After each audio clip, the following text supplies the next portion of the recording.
We've got two teams that perhaps have got slight issues, shall we say. Obviously, the Jets, everyone's calling for them to fire their offensive coordinator and try and get some production on that side of the ball.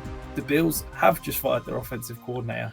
Do you think there's anything that we can expect to see out of these two this week?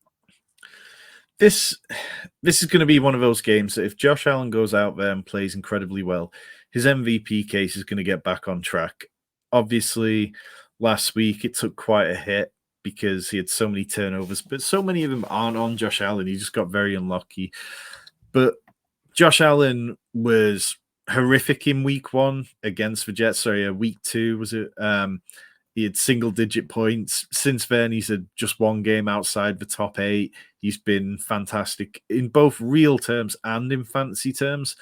But the Jets' defense, they allow the 7th fewest fantasy points to quarterbacks. They allow the 12th most to running backs. So it feels like this could be a game where the Bills lean into that and try to get their running back position going again. We've seen with James Cook, the fumbles last week, but he still looked explosive towards the end of the game. Latavius Murray is what Latavius Murray is. We haven't seen Leonard Fournette yet. The Jets, they allow the fewest fantasy points to wide receivers, but Stephon Diggs, when he gets going and you get that kind of consistent volume, he does seem to find a way sometimes in these tough matchups. So I don't mind that. I think for me, the one play I'm kind of curious about is what we see from Breece Hall. We saw, obviously, the Jets cut Michael Carter, and we've seen that when the Bills played the Jets, was it week 1, Breece Hall had 147 yards on 11 touches. He had an 83-yard run. The Bills' defense have been poor against running backs all season. They allow the 9th most running back fantasy points to 4th highest yards per carry at 4.5 and the 6th highest yards per reception of running backs. So do they lean into Breece Hall, or does this become, okay, well, we're going to try and get various other players, Abanikanda involved? Are we going to get Dalvin Cook more touches, which would be a complete waste? But generally speaking, I'm not sure I can really focus much attention in DFS on this. And on redraft or Dynasty, I'd just start the players who are the obvious starts, the ones we've got on screen.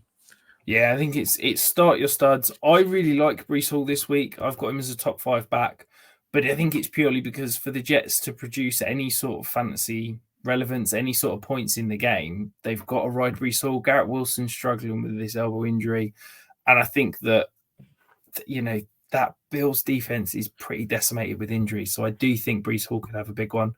The one point I wanted to touch on, Tom, we've talked about Josh Allen, and there's all these talks about his turnovers and all that side of things. The thing that I've not heard many people talk about is the lack of rushing. Josh Allen you could rely on him week in, week out. He was, every year of his career, he's been over 6.5 rush attempts per game.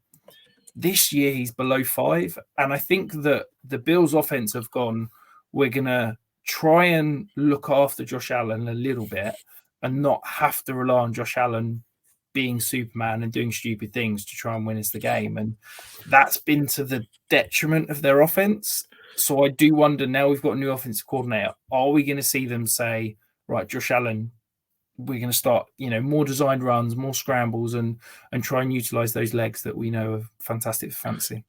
I think we've already kind of seen a little bit of it coming back. Mark Duncanbrink have established a run, put out a tweet earlier this week that between weeks 1 to 6, Josh Allen averaged 1.3 designed attempts per game. Since week 7, he's averaged 3 per game. So perhaps we are getting slightly more on track. And yeah, with Ken Dorsey gone, perhaps we see even more of it now, and it would definitely be fantastic for his fantasy production. Yeah, absolutely.